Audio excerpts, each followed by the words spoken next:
Aloha, good afternoon, everyone. It is Tuesday, March 4th, 2025, and the time is now 1:03 p.m.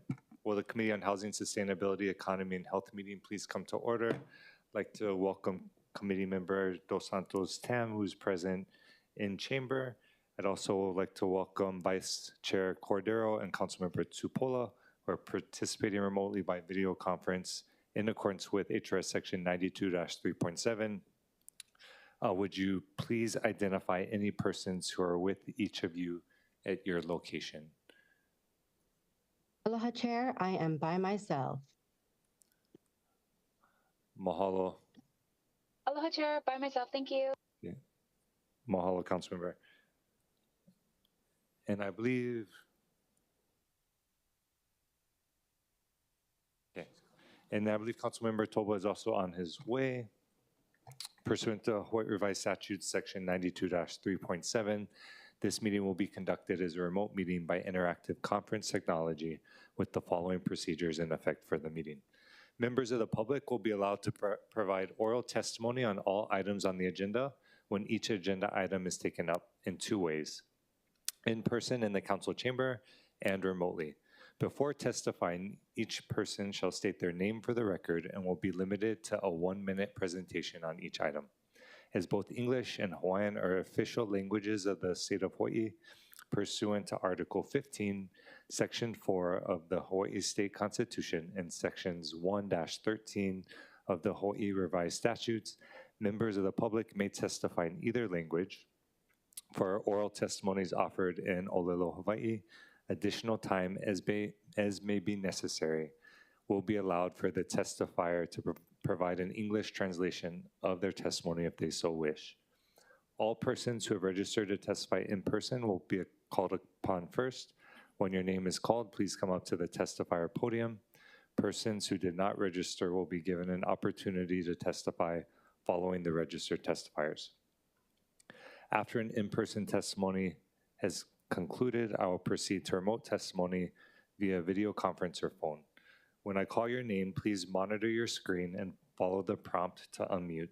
For those who are joining us by telephone only, please press *9 if you wish to testify, and I will identify you by the last 3 digits of your phone number. Please listen for the prompt to unmute and press *6. Also would like to welcome Councilmember Toba to the chamber. Hawaii Revised Statute Section 92-3.7 requires that all votes at a remote meeting be conducted by a roll call unless unanimous. Therefore, I will first call for objections, and if there are any, I will call for a roll call vote. For the members participating from outside of the council chamber, under HRS Section 92-3.7, the meeting will automatically recess if we lose audio-visual contact with you, and we cannot reconvene until we reestablish contact. Therefore, please announce beforehand if you will be voluntarily signing out of the meeting. Written testimonies, including the testifier's address, email address, and phone number, will be available to the public as described on the posted agenda. As a courtesy, please turn off or silence all cell phones for the duration of this meeting. Please note that agenda item number 6, Bill 10-2025, on page 4 of today's agenda has been canceled, and we'll be also sending that over to Budget Committee, I believe. That brings us to agenda item number 1, Resolution 25-54, confirming the appointment of Sandy Ma to serve on the Climate Change Commission of the City and County of Honolulu for a term to expire on June 30th, 2028. Public hearing on the appointment was held on February 26, 2025. I see Ms. Ma present. Did anyone have any questions before we go to testifiers? Okay. Ms. Ma, if you wanted to go ahead and come up and maybe just share a little bit with the committee about your background. I know you've done quite a bit in the climate change space, and also just your commitment to continuing to fulfill the term on the commission. And then it'll be on when the red light is on. Oh, thank you. Perfect. Good afternoon, Chair, Vice Chair, members of the committee, Sandy Ma.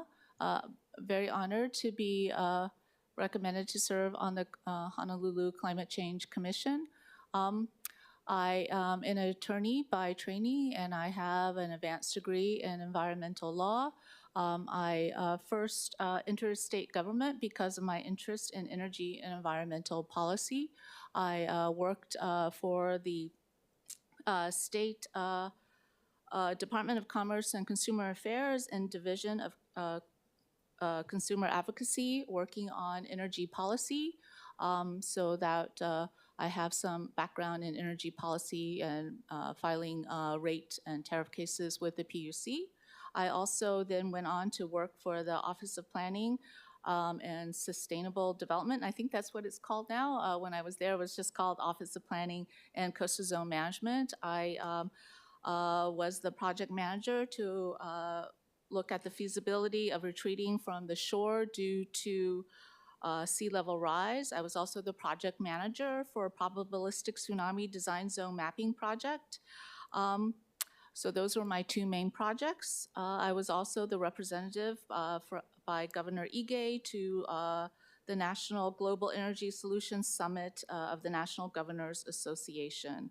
I was also chair and coordinator of the statewide Greenhouse Gas Sequestration Task Force, also known as the Carbon Farming Task Force, which was a Sunshine Law task force. Well, I appreciate all the work you've done in the community and the expertise you'll be bringing to the commission. See no other questions, we'll go ahead and go to testimony. Having no registered in-person testifiers, anyone wishing to testify can make their way up to the podium. Seeing none, we'll go online. Anyone wishing to testify can use the raise hand feature to indicate their desire to testify. Having no registered or raised hands online, we'll go ahead and close public testimony and enter discussion. Members, any discussion before making the chair's recommendation? Seeing none, the chair is going to recommend that Resolution 2554 be reported out for adoption. Any objections or reservations? Hearing none, so ordered. Mahalo again, Ms. Moff, for being here today. And that's going to bring us to agenda item number 2. Resolution 2557, confirming the reappointment of Eliza Talbot Manchester to serve on the Economic Revitalization Commission of the City and County of Honolulu for a second term to expire on December 31st, 2029. A public hearing on the reappointment was held on February 26, 2025. We do have Ms. Talbot Manchester present today. I'll go ahead and have you come up as well if you want to introduce yourself to the committee. And just share a little bit about maybe given your experience so far. I'd definitely be interested in knowing, ways that the council can better support or continue to support the work that the commission is doing. Sure, yeah. Thank you so much, Council Member. Eliza Talbot, I have been on the Economic Revitalization Commission since its inception now a few years ago. I've served as the vice chair of the commission for this time and was recently selected as the chair of the commission. So I really have had the most amazing experience working with my fellow commissioners. They are such talented, accomplished professionals, business people throughout the county. So it's been a great learning experience for all of us. I think that we have really done a lot of homework. We've researched, we've read all the economic reports we can get our hands on to try to really understand what's going on here in Honolulu and also kind of just coming out of COVID. And clearly we have a lot to do now with all the changes nationally as well. So very excited to continue that work. In terms of working with the council, I think the best thing that we really want to do this time around this year is look at amending Chapter 38 so that we can use our city properties more efficiently. We have a lot of great ideas of things we can do, innovation hubs, economic development type activities, and so we really need to get to work on that. And we hope to meet with each of you to talk through that and figure out how to make that happen. So that's a big goal of ours this year. Mahalo, appreciate that and all the work that you're doing. Any other questions from the committee and online? Seeing none. Thank you again. We'll go ahead and go into testimony. We don't have any registered in person. Anyone wishing to testify in person can come forward. Seeing none, we'll go online. And I know we have Ms. Polk. If you want to proceed when you're ready, and then anyone else online can use the raise hand feature when they're ready. Aloha, Chair Wire, Vice Chair Cordero, members of the committee. Karen Polk, Executive Director and CEO of the Kapolei Chamber of Commerce. And we did submit testimony on behalf of the Kapolei Chamber. Eliza Talbot is actually the vice chair of our board of directors, and she also serves as the committee chair for our economic development committee. She has been very engaged in our economic development efforts in West Oahu, and I think you'll find just her what she brings to the commission invaluable for the next 5 years. Mahalo for your time. Mahalo. Appreciate your testimony and all the work that you're doing as well. Seeing no questions from the committee, we'll go to other testifiers, and seeing no one else online, checking with the clerks, we'll go ahead and close testimony and go into discussion, members. Seeing no discussion, the chair is going to recommend that Resolution 2557 be reported out for adoption. Any objections, reservations, or hearing none, so ordered. Mahalo again for being here today. And that brings us to agenda item number 3, confirming the reappointment of Bobby John Olu Campbell to serve on the Economic Revitalization Commission of the City and County of Honolulu for a second term to expire on December 31st, 2029. A public hearing on the reappointment was held on February 26, 2025. I don't believe Mr. Campbell is present today. Did you have any comments, Director, that you wanted to share? No, okay. So we'll go ahead and go into testimony. Having no registered in-person testifiers, anyone wishing to testify can come forward. Seeing none, we'll go ahead and go online. Anyone wishing to testify, as mentioned, can use the raise hand feature. But having no registered testifiers and seeing no one else online wanting to testify, we'll go ahead and close testimony and go into discussion. Any discussion from the committee? Seeing none, just want to acknowledge that in reviewing the commissioner's expertise and background and work that he has done to date, we're extremely grateful for his willingness to serve on the commission as well. And so we're going to be recommending that the resolution move forward. And recommending that Resolution 2558 be reported out for adoption. Any objections, reservations? Hearing and seeing none, so ordered. And members, that brings us to agenda item number 4, Bill 64, amending Section 6-34.2 of the revised ordinances of Honolulu 2021 relating to down payment loans, ensuring expanded eligibility for the city's down payment loan program. We have Director Krucki and Director Kwano identified for this item, so I'll defer to either of you that wants to go first or provide any comment.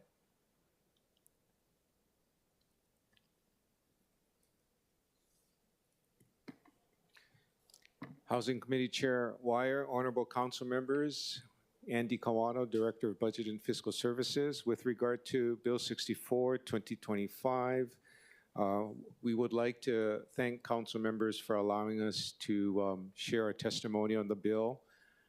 We totally understand the difficulties that some prospective new homeowners have, in buying a home, and support the essence of the measure to help lower income families purchase homes. We are looking at what already exists in the state in terms of such programs, and also reevaluating what we do under HUD. We have a home improvement assistance program that we have funded through HUD, and looking at that with the objective of ensuring that we don't duplicate these types of services and support programs that we provide to families. So with that, we'll take questions, but I'll check to see if Director-designate Krucki has anything to say. Hold on. Mahalo, Director. Thank you, Director. Housing Chair Wire, honorable council members, Anton Krucke, Director Designate, Department of Community Services, testifying on Bill 64. The Department of Community Services is in general support of this measure. It's not fully written out. The measure asks for the DCS Director to come up with the rules for that bill, which we can do.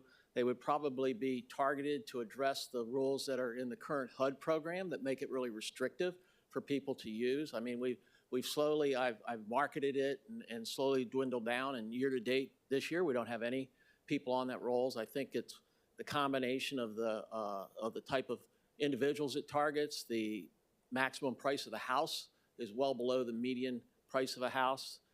It asks for a 20-year loan, which is very difficult to be able to do, and maximizes out at $40,000. So for our market, it misses the boat a lot, which I think was the motivation for this bill.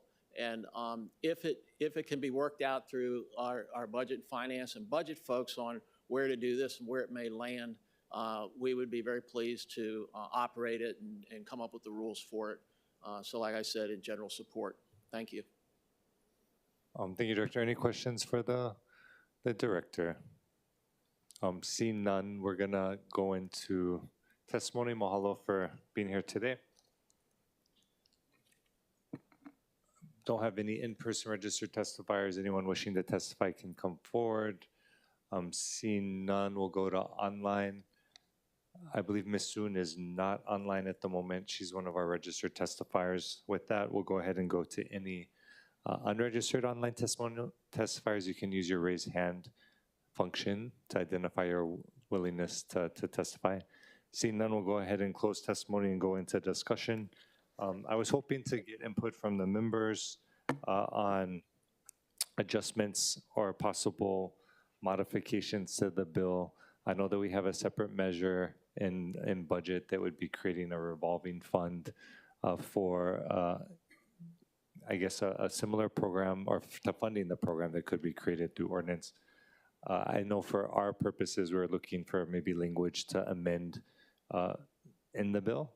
I think where we're at right now is, we've talked through the potential impact of different funding sources, obviously with the HUD funds restricting the current program to 80%.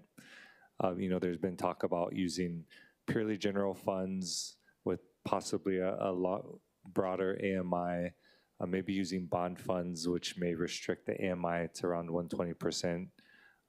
And I think for us, understanding that the funding question is out there, just wanted to kind of have input from the committee about anything they wanted to be incorporated into this, because the idea was maybe we could amend Bill 64 to allow for the rulemaking process, and then those conversations regarding the revolving fund can continue in identifying what type of funding we wanted to use, and then that would directly affect the type of rules that DCS can make. And so wanted to throw that out for discussion. Does anyone have any preference or thoughts about the program structure or what criteria should be incorporated? Councilmember Tupola. Yeah, thank you so much, Chair. Working with Director Krucke and trying to figure out something that works best. Sorry, I didn't ask this when he was up there, but is it okay if I ask him a quick question? Of course, please do. And we'll have Director Krucke, you said, come up, yeah? And go ahead.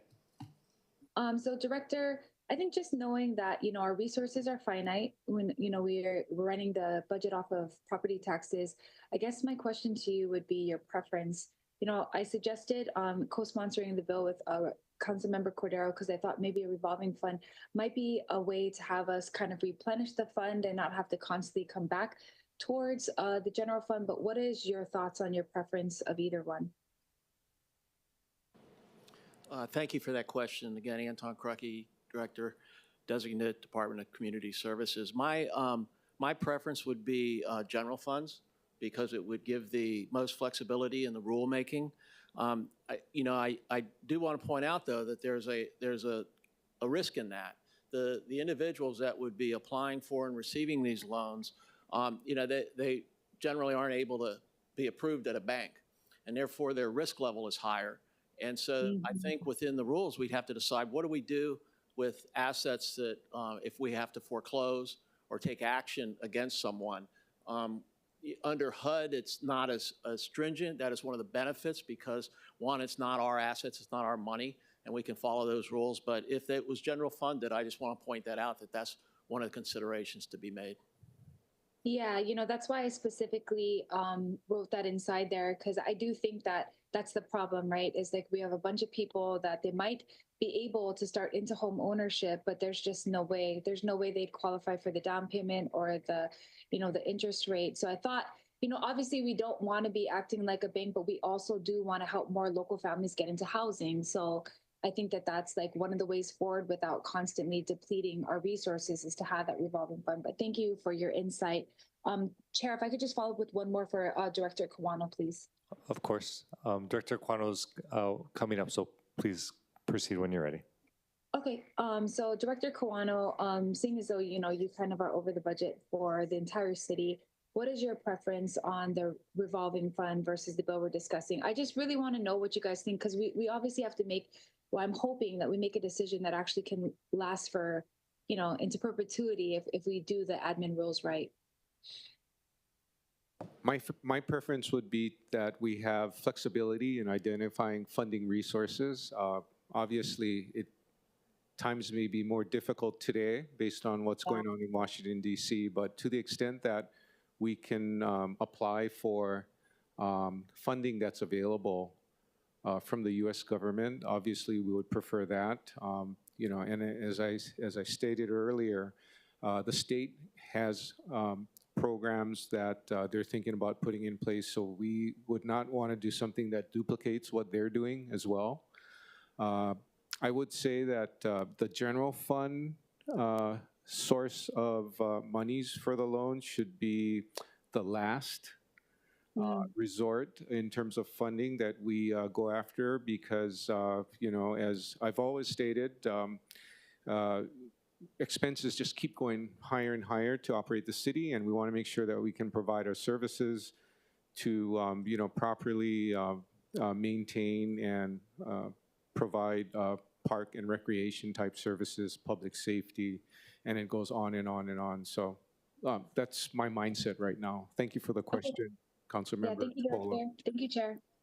Thank you, Councilmember. Vice Chair Cordero. Hi, Chair. Thank you very much. This is not a question but for any of the administration. I think this is just in response to Chair's query about program.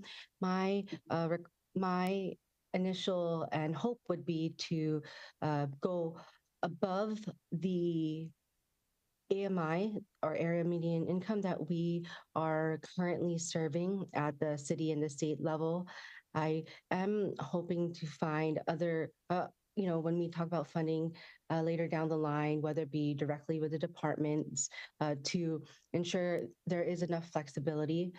So for the AMI, I would like to see it, of course, definitely above 80, but definitely within the range from 120 or 100 to 140%. I would also like to see that there, I guess, a discussion on whether or not how we can choose the lenders, but see if there's less bureaucracy as well, because that's where a lot of the HUD funding, the HUD restrictions, I guess, don't give us a lot of leverage when we have these different funds. So whether we are able to provide just a little bit, like maybe 5 loans in the very beginning, and then grow a fund through general funds or even other types of funds. We just are passing out a TIF resolution for a PIG there, looking at what could be possible there, because I know Portland, Oregon uses TIF funds for down payment loan programs for other persons, or for local people. I'm sorry, I should say that, for people who are looking for down payment loan program support within Oregon. So really just looking for different requirements that also doesn't tie up people, but also does give different cities, I guess, this how do I say this, security when they are giving out these loans. So it's I know that's a lot of back and forth of like, okay, will this give us city security versus not, but also this is the AMI we want to reach to, but that means the loan will be higher. So anyway, I really don't mind if it's if we're starting at a smaller amount of loans until we start to build up, as long as we're hitting that particular AMI and then continue to build up a fund when we start talking about a fund in the future. Thank you. No, appreciate that, Councilmember. Councilmember Toba. Thank you, Chair. Yeah, I'm gonna take on the consideration of the director, budget director. I like the fact that we are trying to really help middle class families, and do have concerns about just using the general fund. So, thank you. No, appreciate those thoughts.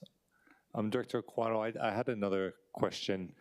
Have you evaluated or contemplated the use of bond funds or private activity bonds for this particular program, or would there be barriers to that, or do you have any thoughts? Yeah, I believe that for bond funds with the Act, I think it was Act 45. I don't know if I have the right number, but it was the act that would allow counties to fund mixed-use affordable housing development. So acquire property and actually either develop or engage a developer to do so. I know that the statute now also allows the county to make loans tied to affordable housing under that part of the use of county bond statutes. But I'd like to research that a little more in terms of what conditions loans can be made to fund the down payment for affordable housing. I think that's a possibility. But yeah, I'd like to study that a little more. Okay, no, I appreciate that. And I'm just curious because I know Director Crookey had mentioned, I think, the preference for general funds because the broader use or fewer restrictions. And so just throwing that out there for consideration. And I know there may be some downsides in terms of restrictions on how high the AMI could go and whatnot. And so, yeah, and the same thing with using private activity bond fund proceeds.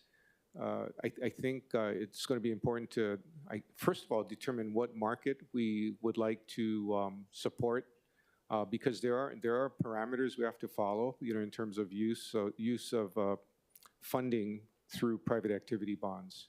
So I think it would be important to establish who, the target market we're trying to support through the program, and then look at financing available. okay. Yeah. Mahalo for that. See no other questions from the committee.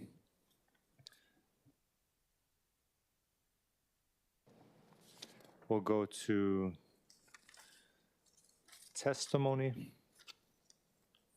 We don't have any registered in person. Oh, we did do testimony. Okay, that's what I thought. Apologies, that was discussion. So Chair is actually going to recommend, this discussion was helpful for me. I think it'll continue. I know we had posted it for action, but I think for now we're going to recommend that we postpone Bill 64 to date and time to be determined by the Chair. Any objections or reservations regarding that? Hearing none, so ordered.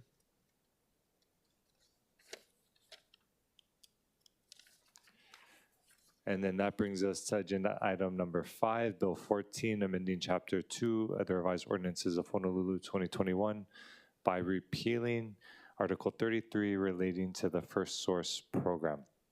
I'll defer to Councilmember Dos Santos Tam for an explanation of the measure. Thank you, Chair. This is another cleanup bill. As it says in the recitals at the beginning of the bill, this program was established in 1999. It's specifically named the First Source program, but it ends up that DCS in 2000 began following the state's program, which is a different thing. And so perhaps through the course of this discussion, we can talk about how we can help DCS utilize that higher net process better and see how we can bolster it while we take away these old references that are no longer in use and now obsolete. Mahalo. Appreciate that. I know we have Director Krupke here for the administration. It's my understanding that it's a pretty straightforward measure. Welcome any input you have on that. Thank you, Chair, Vice Chair, Honorable Council Members Anton Krupke, Director Designate, Department of Community Services, regarding Bill 14. DCS is in support of this cleanup activity. It's done, as the council member stated, we moved to the Workforce Innovation and Opportunity Act to fulfill these. And so really it's a standalone ordinance program without any support on its side. DCS would welcome any continued support in this program. I think Work Hawaii is doing well in that and manages it well. But workforce development and the folks, the economic development in the workforce is very important to everybody. We'd welcome any of that, but we support the measure as stated. Mahalo, Director. Seeing no questions for our Director, we'll go to testimony with no registered in person. Anyone can come up wishing to testify. And seeing none, we'll go to remote testimony. Having no one registered, anyone wanting to testify can use the raise hand function. And seeing none, we'll go ahead and close testimony and members go into discussion. Any additional discussion on this measure? Seeing none, the chair is going to recommend that Bill 14, 2025 be reported out for passage on second reading and scheduling of a public hearing. Any objections or reservations? Hearing none, so ordered. And members, as I announced earlier, item number 6, Bill 10, 2025 was canceled, will not be considered today. On to agenda item number 7, Bill 18, addressing certain single-use plastic containers, and will amend Chapter 34 of the revised ordinances of Honolulu 2021 by adding a new article, single-use plastic bottles. I believe we have Dr. Kealoha Fox for Deputy Director, Office of Climate Change, Sustainability, and Resiliency. Mahalo for being here today. Aloha and good afternoon, Committee Chair Wire, honorable members of the council, aloha, staff, and good members of the public. Kealoha Fox, Deputy Director for the Office of Climate Change, Sustainability, and Resiliency. We want to applaud the City Council. I'm remembering the students from Holomua Elementary School who were here with us in November 2024. These students of EVA presented their research from school about ocean acidification, electrification, plastics, and many different environmental concerns with all of us, and we were especially moved by that. And this was one of the recommendations that the students of EVA had recommended. And so we always applaud our young leaders in the community rising up. CCSR supports this bill, and our office has already taken proactive steps to eliminate the use and purchasing of single-use plastic beverage bottles. In fact, our office is only reusing our own refillable bottles within the office.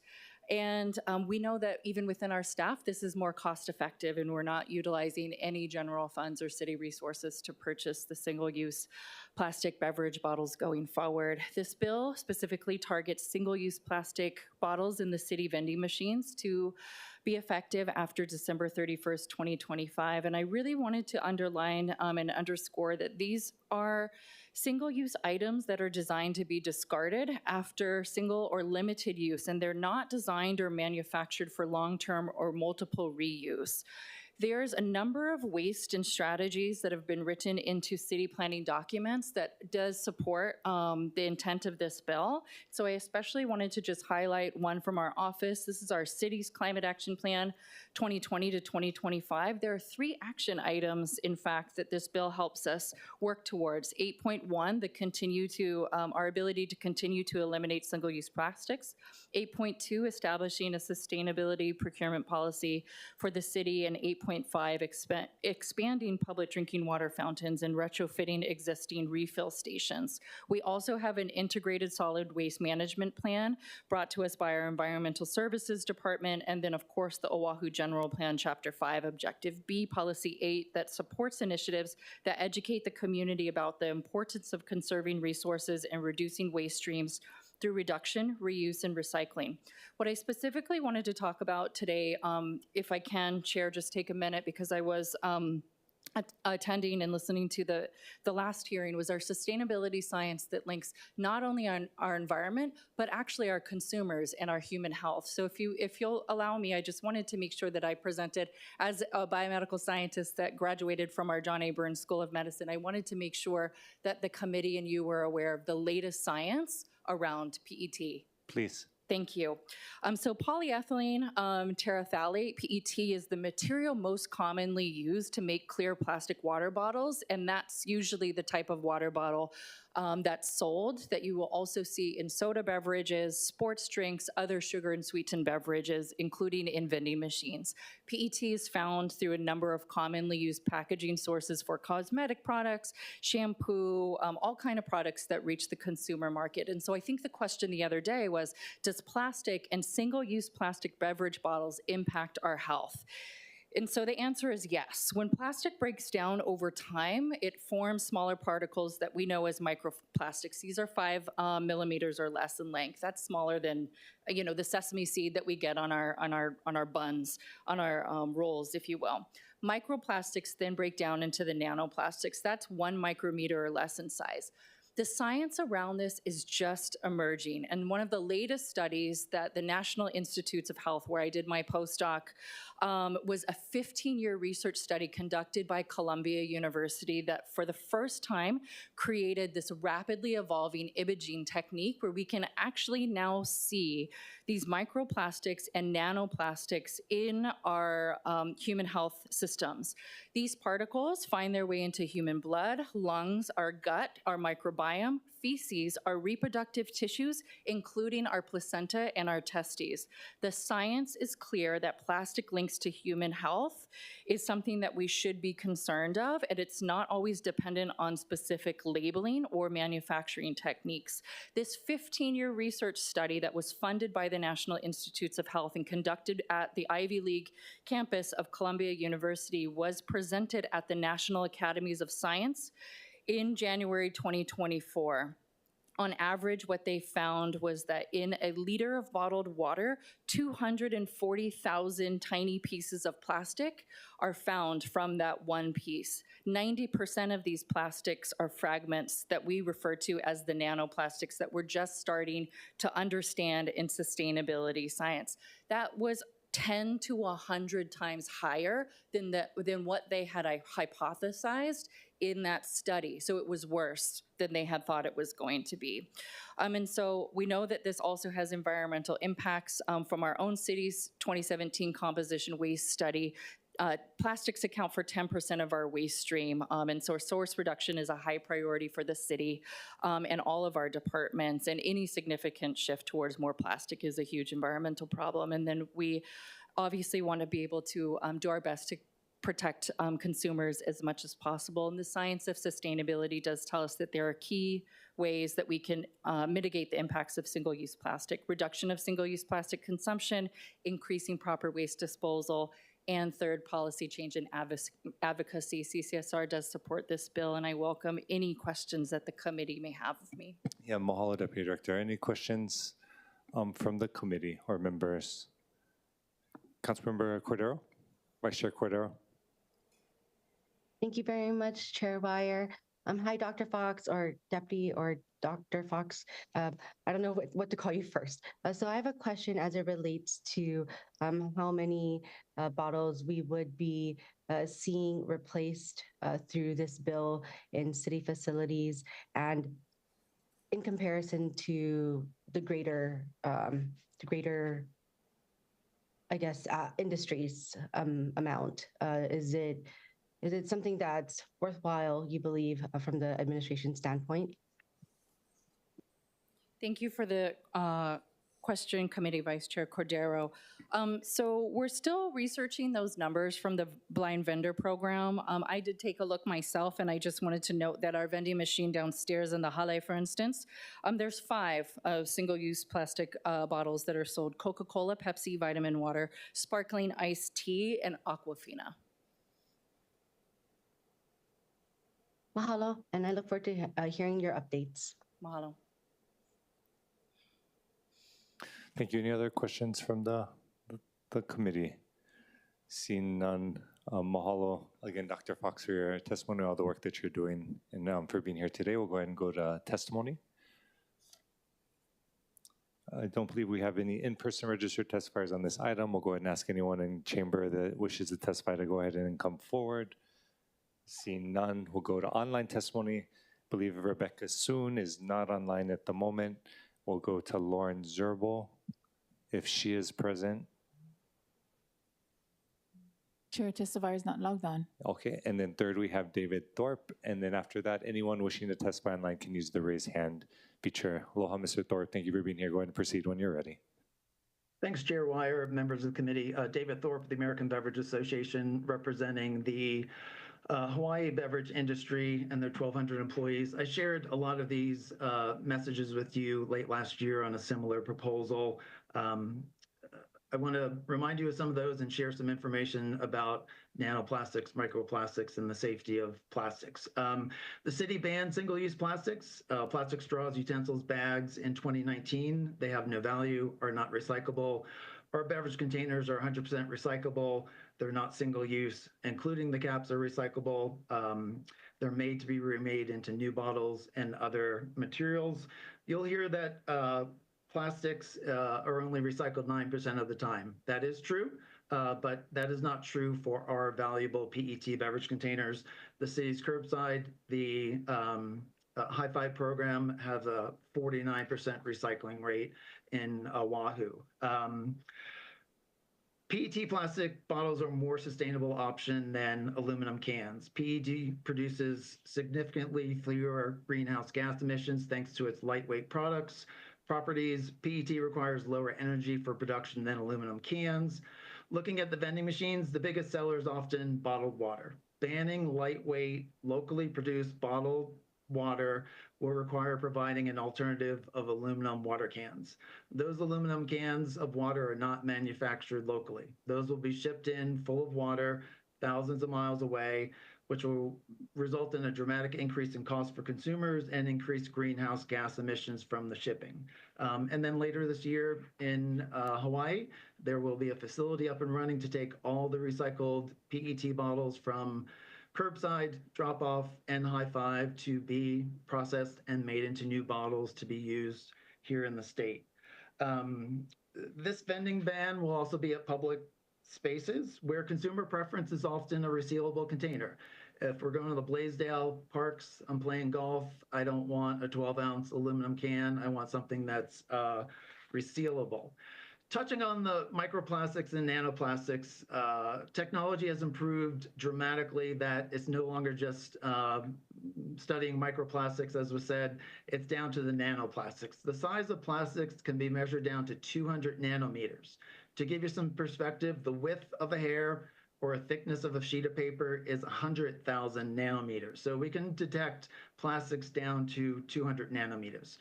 You may have heard of a couple recent studies on microplastics because of the sensational headlines they generate. One study was everyone consumes in their body a credit-sized amount of plastic every week. Scientists looked into that study and they discovered a significant math error. The correct time frame is not every week, but rather every 23,000 years. Last month, the University of New Mexico study said there's an equivalent of 1 spoonful of plastics in brains they studied. I want to quote directly from the researcher. At this point, we don't have enough. We did let you go a little bit over. Just wanted to ask maybe if you could start to summarize concisely if you can.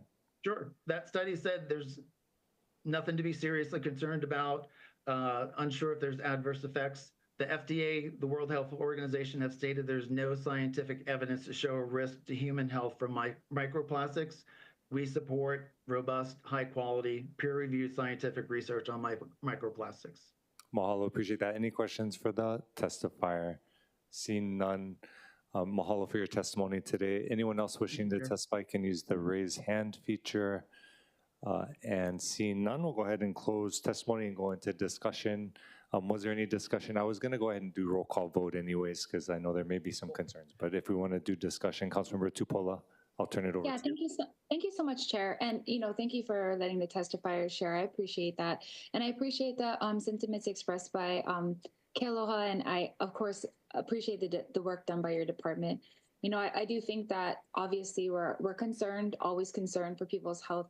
It's just a little hard for me to hear some of this, knowing that like there really is so much more danger in the landfills that have been in my district for the past 100-something years, and nothing was ever said about that. But we're going to talk about the plastic bottles, and I mean, I'm just going to leave it at that. I'm not saying it's your fault. I'm just saying that there are so many things that the city does in my district that actually affect all of our health, and nobody ever takes it out or changes it. And we're hoping that things will change.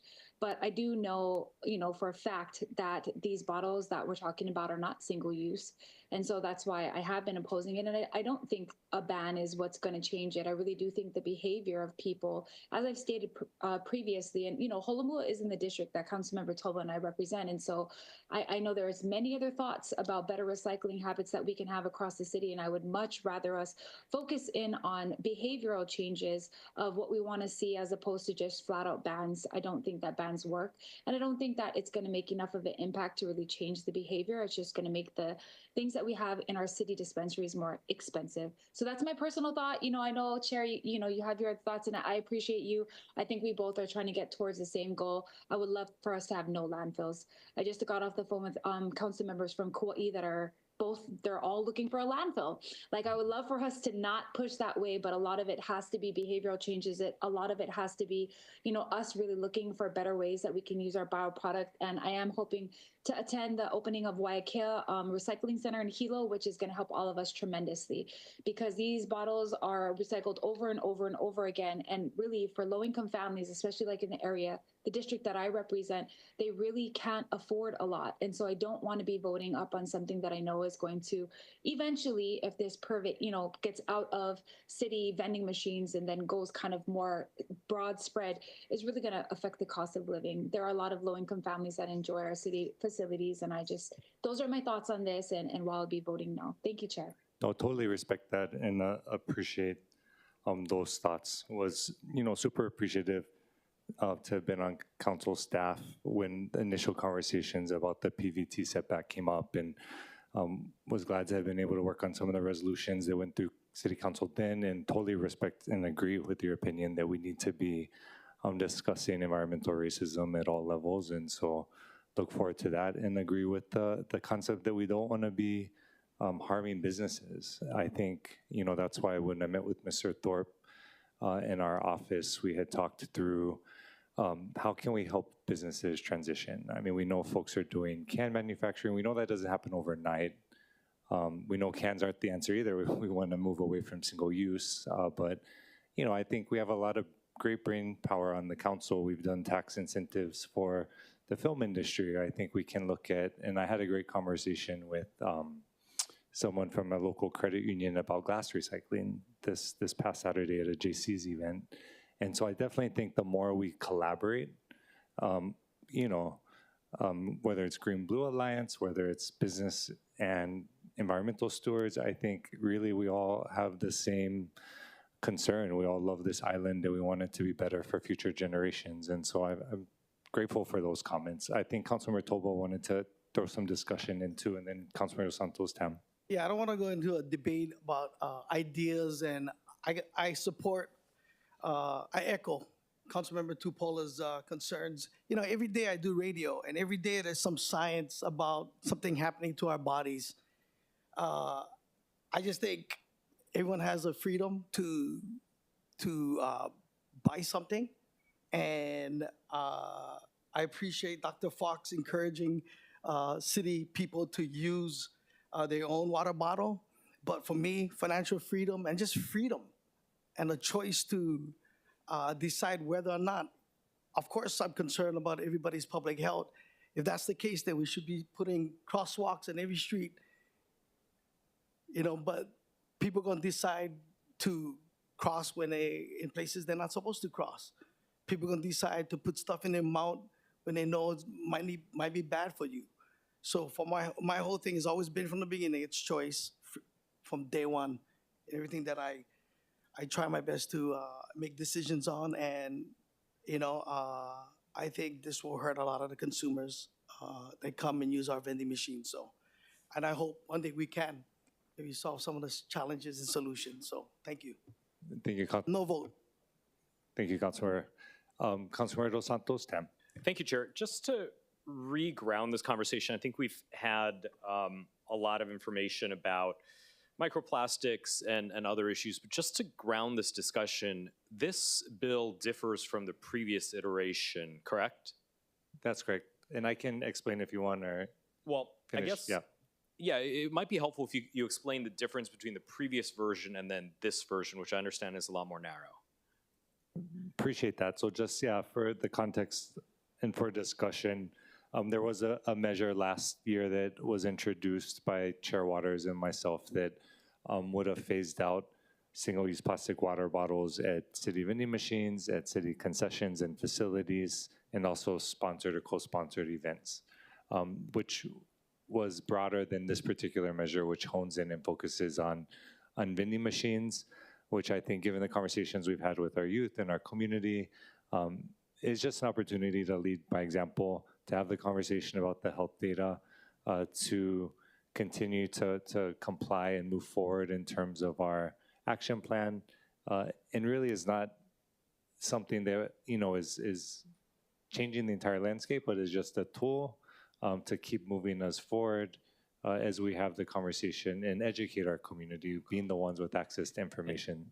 And so I guess, a lot of the concerns from the last iteration was, what if somebody sets up a little table and sells musubis to the basketball players and also sells bottles of water? Are they going to get arrested for doing that? And of course, it was never the intention. But I think with this being limited to vending machines, I think it's a much more limited proposal than before, which gives me a little bit more comfort. I do want to know how many vending machines we do have in our city facilities. I mean, there's two here at Honolulu Hale downstairs. I think one of them sells snacks anyway.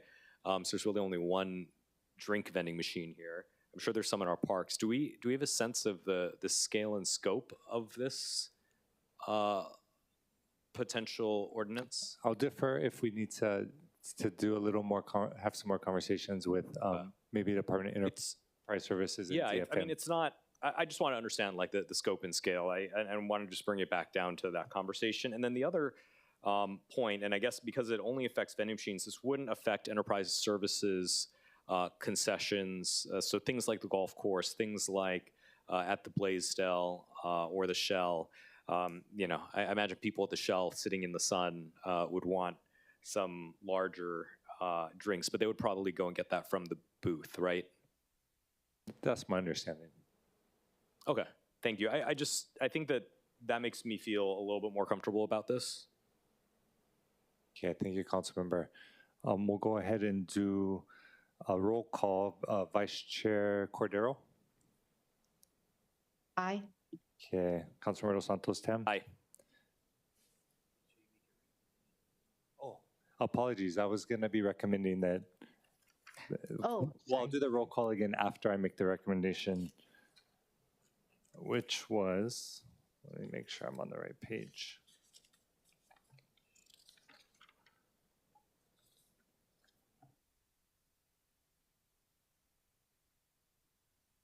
Okay, so I'm going to recommend that Bill 18, 2025 be reported out for passage on second reading and scheduling of a public hearing.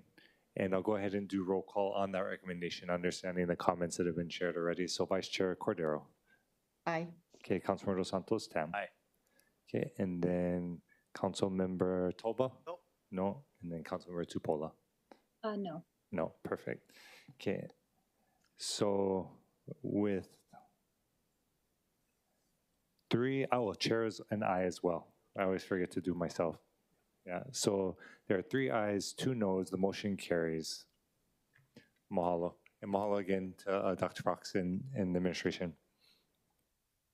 That brings us to action item number 8, resolution 25-7, confirming the nomination of Anton Krucky to serve as Director of the Department of Community Services of the City and County of Honolulu. A public hearing on the nomination was held on January 29th, 2025. We have Director Krucky here with us today. I'll let you go ahead and come up if you wanted to share a few words, but I'm sure there may be some questions from the committee. Thank you, Chair. Also, Vice Chair Cordera, members of the committee, Anton Krucky, Director Designate, Department of Community Services. I was very honored when the mayor decided to nominate me again to continue to serve the Department of Community Services and the community, and I'm very appreciative of the council's review. Thank you. Mahalo, Director. Any questions from the committee? Okay, seeing none. I did want to ask how conversations are going. I know we received budget. I think we identified a chunk of funds that are set aside for contingency for federally funded positions and potentially projects. I just wanted to see if you could flesh out maybe the evaluation of the potential impacts on federal funding on the department and what the contingencies are for the department and what's been discussed. Understanding we're in an okay position right now and nothing's been clawed back. But yeah, I wanted to know if you could maybe weigh in on that. Well, I appreciate that question, Chair. It's something that is very much on our minds. The concept that is going on with the federal government, the city has enjoyed quite leverage for the Department of Community Services to be able to fund many of its activities through the federal government, greater than 70% of our funding. That being said, having been in the corporate world, I've seen a lot of restructurings and a lot of situations like this. And I would say that this is mimicking more a corporate restructure than something that would happen typically in public sector, where you go through a lot of hearings and debate and such to get there. And so when that happens, it kind of comes in stages. And the thing that, you first have the announcement that you're doing it. Well, that was already decided in a stage before that, right? And then you get the announcement and everybody's in that moment. And then you start to get the carrying out of it, the people getting dismissed and it's all of those activities. And it's very painful. The people making that decision, though, have moved on to another stage. And they're moving on to the stage of what's this picture look like after this? After we do these things that we want to do, why were we doing it? In corporations, whether it be they may have funded themselves too large for anticipations of a market. They may have, not anticipated that the market would change like it has. And so they're taking action based on developing a picture after that. And so it's important for us at DCS to, the people that are doing the activities today under the current picture are doing a great job. But those skills that they have will continue to be relevant in the next picture. And so, I've been working with the managing director and the administration. There are some contingency funds that we have, and we think we can picture this together with where we're going and what we need to get done, going forward. So I see us going through this process. It's not fun, it's painful, it's personal to a lot of people, but I really want to keep my eyes on the picture afterwards so that the city can continue to deliver the services to the community. We're also working on kind of twisting maybe that leverage of federal funds, and some of those contingency funds can then be turned into permanent positions that would be funded by the city to kind of change our mix a little. So it's a lot of strategy. It's a lot of heartfelt feeling, but I really want the employees of DCS to know that what they're doing today is relevant and what they'll be doing tomorrow will be relevant. Really appreciate that, Director. Wanted to just ask in terms of the evaluation, because I would assume, and you correct me if I'm wrong, so it would be HUD funds that are most relevant to the department. Well, I know we're also doing, a lot of different types of work, but would you maybe just outline some of the federal funds that we should be monitoring as we're looking at, memos that come out? Well, some of our funds wouldn't look like federal funds because they come through the state. And so they can come from different sources, whether they be the State Department, directly from Congress. We have a lot of congressionally directed funds that have been awarded to us. We have some that are in process of being voted this year, and we'll make other applications. But HUD is the elephant in the room by all means. But when I talk about that picture looking forward, I can already see things that picture will look different than it has been. When I first got in this position, as an example, everything was housing first. If you have somebody, the solution to homelessness and poverty was to put somebody in housing and surround them with services. And so I never really totally bought off on that. I feel that we need a variety of solutions for folks.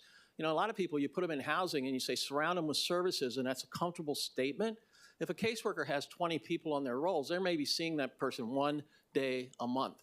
And that's not a lot of services to help somebody that's going through the trauma of where they've been.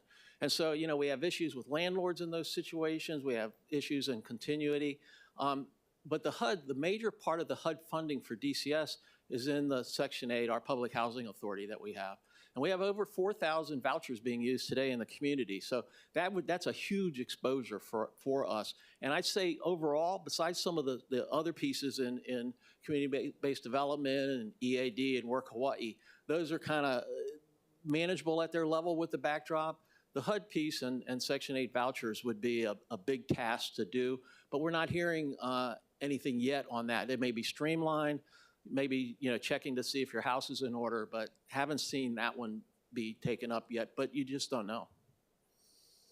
Mahalo, Director, appreciate that. Seeing no other questions, or if there are any questions from committee, seeing none, we'll go ahead and go to testimony. Thank you again for all the work you're doing and for being here. Don't have anyone in person registered. I see Ms. Young present. If you want to go ahead and unmute the microphone, announce yourself, and proceed when you're ready. Aloha, Angela Melody Young, testifying in favor of the appointment for the new director position for the Department of Community Services. And I think a lot of the work that's being done with homelessness and low-income families and in marginalized communities can really benefit from more collaboration with the federal offices to get a more speedy and expeditious, efficient distribution of federal funding to those who need it in the communities that office serves. So, and I think that man has been really amazing in the community. I've been very blessed to see a lot of his work. So in strong support, thank you. Mahalo for your testimony. I see no questions for the testifier. Anyone else wishing to testify can come forward. Seeing none, we'll go online with no registered online testifiers. Anyone wishing to testify can use the raise hand feature. Seeing none, we'll go ahead and go into discussion. Members, any discussion before I make my recommendation? Councilmember Tupola. Yeah, thank you so much, Chair. Just a brief comment. I appreciate Director Krucky. He is always making himself available to us. And I think, my suggestion moving forward, especially in this next term, is like, if there is a way for us to just look a little bit more critically at the progress that we're making, again, not to be pessimistic, because I think you have a very optimistic attitude. And I think really that's what we need, because we don't want people working for the city that feel like hopeless. We want people to be inspired and encouraged. But, I think looking a little bit more critically at the progress that we're making is important, because I would disagree that everything is good. I would say that there's still some severe issues that I feel like haven't been addressed over the last 4 years. And I have, attended the homeless meetings. I've gone to, I don't know how many different things. And so I would love for there to be like a more realistic look at what's really happening and what we really need to change, because I feel like a lot of what I bring up is kind of falling on deaf ears, and then there really is no change there. And I don't want us to keep pouring more and more money into homelessness, knowing that there isn't really that actual impact there. And I'm speaking just for my district. Nobody else is. I'm on the ground level. I'm always seeing this. I'm pulling a lot of resources on my own by myself. And so I've asked, and there has been a little bit of meeting me. I wouldn't say halfway. I would say meeting me like 2 or 3 steps. But I do appreciate you, Director. Again, don't want to discourage you, but please look critically at these things and really ask yourself, like, what more could I be doing, or what more could we be doing to fully address what's being brought up? So thank you very much. Thank you, Chair. Mahalo. Any further discussion from the committee? Appreciate that. Seeing none, the chair is going to recommend that Resolution 25-7 be reported out for adoption. Any objections, reservations? Hearing none, so ordered. Congratulations, Director. We'll see you at the council meeting. And that brings us, members, to agenda item number 9. This resolution confirms the nomination of Roger W. Babcock, Jr., PhD, to serve on as the Director of the Department of Environmental Services of the City and County of Honolulu. A public hearing on the nomination was held on January 29th, 2025. We do have Dr. Babcock present today. I know you gave an extensive presentation in budget on the sewer rates, and so I'm sure the committee may have additional questions on other items, but I'll turn it over to you if you wanted to make any opening remarks. Yeah, thank you. Good morning, Chair Wire, Vice Chair Cordero, and council members. Roger Babcock, nominee for Director, Department of Environmental Services. I'd just like to say it has been an honor over the last 3 years to serve as Director of the Department of Environmental Services. A really important department with a really fantastic team of both leaders as well as a lot of workers. We provide a really important basic services for the city. Sanitation, both solid waste, liquid waste, and it's a 24/7, 365-day-a-year thing. We have people working day and night, every day, all year, even holidays, Christmas and New Year's. It never stops. There's still a lot of things to do, and I've really enjoyed working with our team and, of course, with the council as well. And it would be, my pleasure to continue. So I'd be happy to answer any questions. Thanks. Mahalo. Any questions from the committee? I did want to mahalo you for all the work that you're doing. I know you have a very tough job, particularly, with all the huge issues, I'll say, or the large issues we have to face as a community, from the Sand Island Treatment Center, updates, and the billions of dollars we have to spend in other, adjustments and updates, and of course the landfill siting. You wanted to see if you had any updates on the current status of the proposed landfill location and what work is being done by the city. And if there's contemplation of what's going on across the street, or if other things are being done moving forward, and just kind of what is being discussed or intended right now. Yeah, so thank you for that question. So regarding the current status of the landfill. So right now there, as you know, as folks know, there's quite a bit of action going on at the state legislature in terms of several bills to limit, some of the available choices for where a landfill could be sited. So we're following those closely and offering testimony as appropriate, as the bills come through. So we're not really sure, how that's going to end up, but that will really dictate what the next steps are and how we move forward. But right now we are still in the process of continuing with the pursuit of the site that we've named. And our next step is we're looking into doing the PIM map amendment for that site. We do have funding in for purchase of a landfill property in the proposed FY26 budget. In order to use that, we would have to have the PIM approved before the beginning of the fiscal year. In addition, we continue to do some due diligence with respect to potential sites that could become available if some restrictions within Act 73 were to be passed. So we're looking a little bit closer at some of those sites that we've identified in the previous reports that we've had completed and submitted.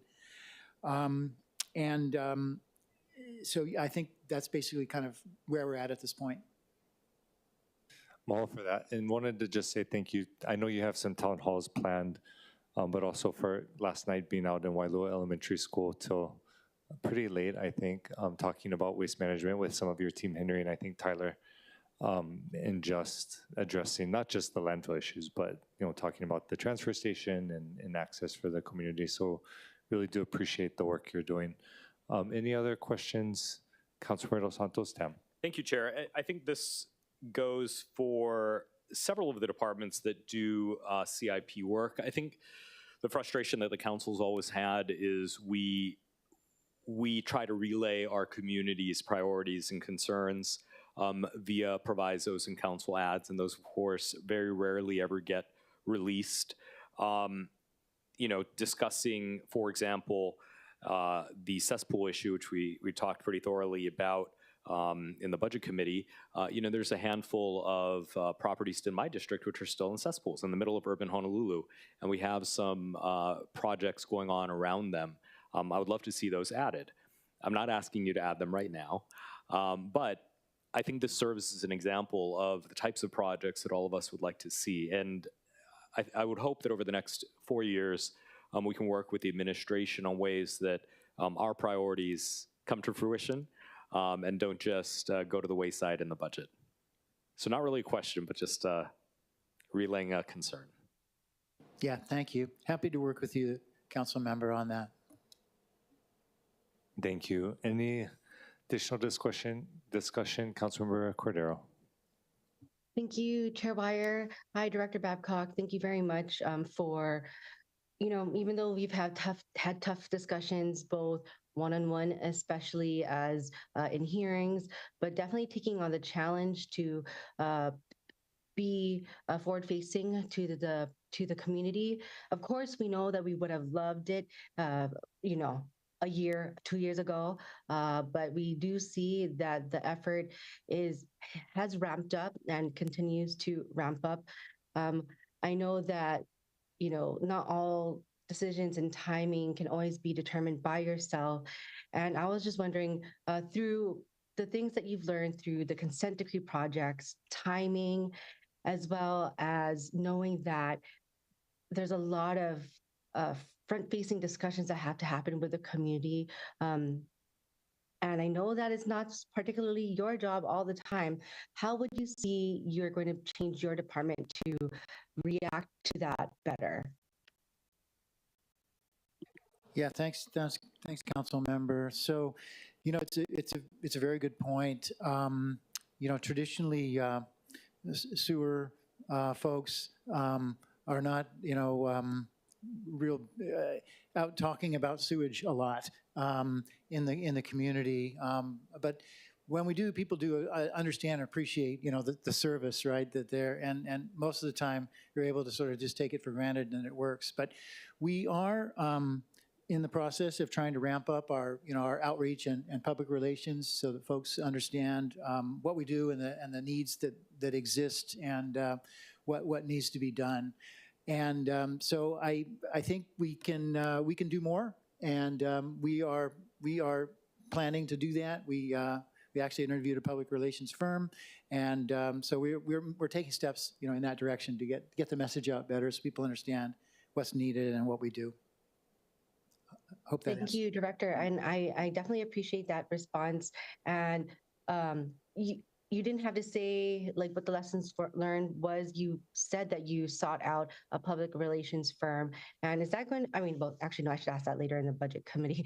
But maybe through that, do you see that as a shift with your department, knowing that you and your team, E&V and all your different divisions, kind of like DDC and Director Millis too, like knew that you guys have your siloed work to do, and having a dedicated person or firm to assist you all to get the word out is the best. I know sometimes it's a hard decision because you would have to dedicate funding to that as well. But that is really good to hear. Are there any other lessons about timing and I guess just communication and just having these discussions? Because I told you this on the phone yesterday too, that if we know ahead of time, we as council members are able to assist in the best manner too, but not if we are just have information sprung up too. So that's just my question. Yeah, thank you. So that's a really good point. And we did have a nice discussion about it yesterday, which was kind of how council members are very good at getting people to come out to meetings. And you definitely better at it than we are. For example, our town halls, we've done a bunch of sewer fee town halls, and they're not as, we don't get as many people as when there's a mayor town hall or a council member gets together with some state representatives and puts together a town hall. We get a really good turnout. So I appreciate that and appreciate your willingness to help us to get the word out, and you had some very good suggestions. So we will be taking that to heart. Appreciate it. I think so. The lesson is that we can do more, a little bit better job on trying to get the word out on things that we're doing. Okay, thank you. And I'm sorry to reiterate the point, Chair Wire, but Director Babcock, once again, timing is of the essence for especially your department, that deals with federal consent decree and just a lot of timelines, regardless, contracts, all that kind.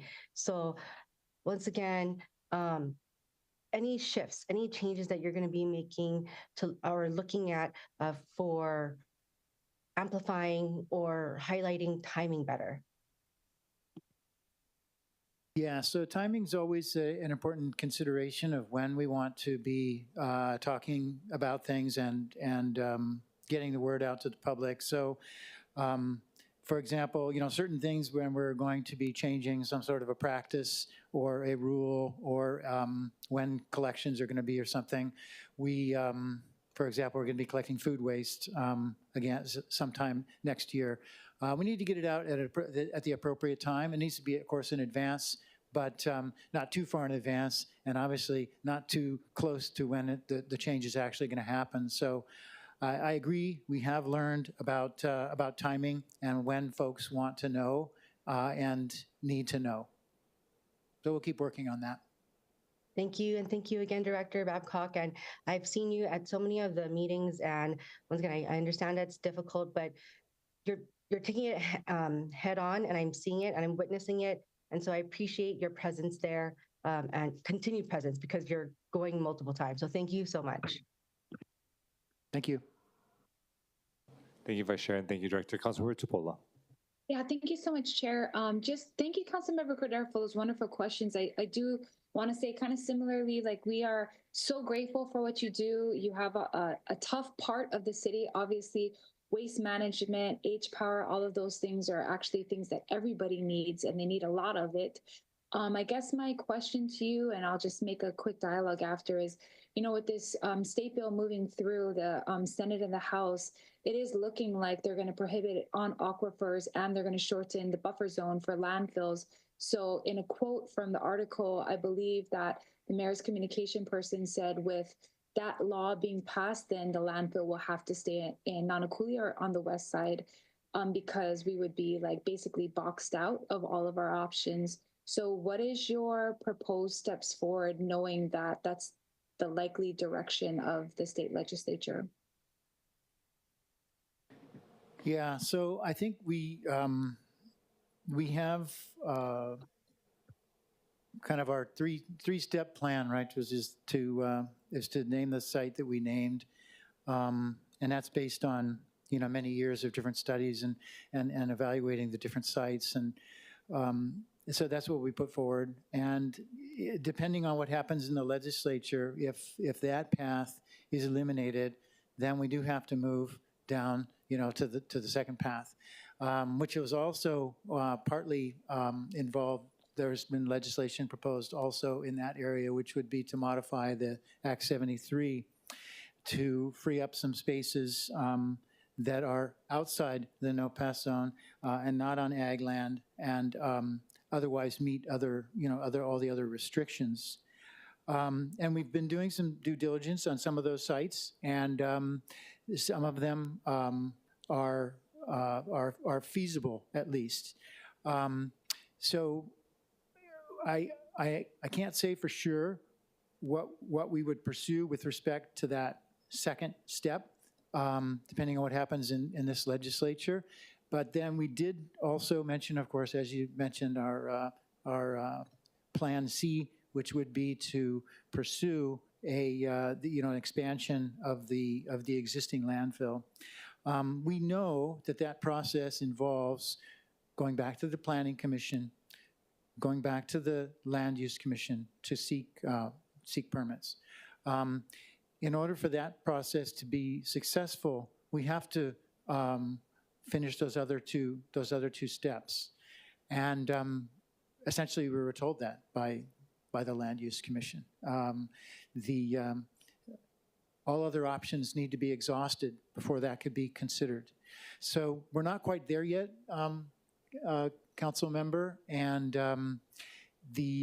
but we have, we do have information about what potentially would be possible there, but it is, it's not simple either. That path is not a simple path either. So we will just we'll keep working through the steps in sequence, and we'll see where it takes us. Yeah, thank you. Humbly, I'm just going to give you one recommendation. I hear everything you're saying. You know, I saw that you put in that due diligence to try to get to the point where you guys are at. But literally, the announcement of the landfill was a surprise to everybody. And I know that there's a wisdom in trying to move under the radar, kind of like keep it under wraps until it was announced. But there might be a wisdom in making it more public. And I've asked this before, that we have more public conversations, because literally, quite literally, we would have to get the legislators on board, not after, before. So like, I think that if we had, again, back to my comment about like the open conversations, like I know it's more management work. I understand that. It's more management work to work with lots of people, but by coming out with a suggestion that no one knew. I mean, Councilmember Wire didn't know, Ernie Lau didn't know. We did, like, it was just a little bit hard, and then boom, the legislature reacted, and they're like, oh no, like, and so like that's the thing, is like there's certain people we would have to get on board in order for us to even make headway, instead of trying to make headway and then getting stopped. So my suggestion would be that we actually have more collaborative conversations about this, because Kauai is having conversations about their landfill right now. So like, we should be talking about how to work together. Maybe we do something that's better for waste to energy. I have no idea, but there might be some wisdom in us being collaborative on the front end instead of the back end. Just a humble suggestion. I'm not trying to take your job. You're doing a great job. Thank you, Chair. Mahalo, Councilmember. See no other questions for Director. Mahalo again for being here. We'll go ahead and go to testimony. We don't have any registered in person. I see Ms. Young and no one else in chamber, so we'll end with you for in person if you want to unmute and proceed when you're ready. Aloha. Angela Melody Young from CARES, in strong support of the nomination of Director Babcock. I think he is the man for the job. And in my generation, we're transforming the way we approach trash, plastics, recycling, and biodegradable materials. You know, we're learning through generational lessons. You know, instead of like landfills and incineration facilities, maybe we'll develop new technologies in this generation that the director can implement. But there's like a lot of public pressure, and I've been going to all these hearings about the geographic boundaries for the new landfill. And overall, I think Director Babcock is doing amazing work. So he's very helpful and likes to actively socialize with people. And I think with so much pressure, he's going to be the one to organize community discussions by choosing leaders to conduct feedback as it relates to the landfill discussions. And a bunch of the things that happens under that office with the various teams. For example, Clean Water Heroes, they have a large capacity to do so much with organizing with Chinese Chamber of Commerce, Hawaiian Electric to do cleanups in downtown Chinatown by activating cleaning teams. I'm just super appreciative of everything that the director is doing. And yeah. Thank you, Ms. Young. Appreciate your testimony. See no one else in chamber will go online with no registered online testifiers. Anyone wishing to testify can use the raise hand feature. Seeing no one, we'll go ahead and close testimony, go back into discussion.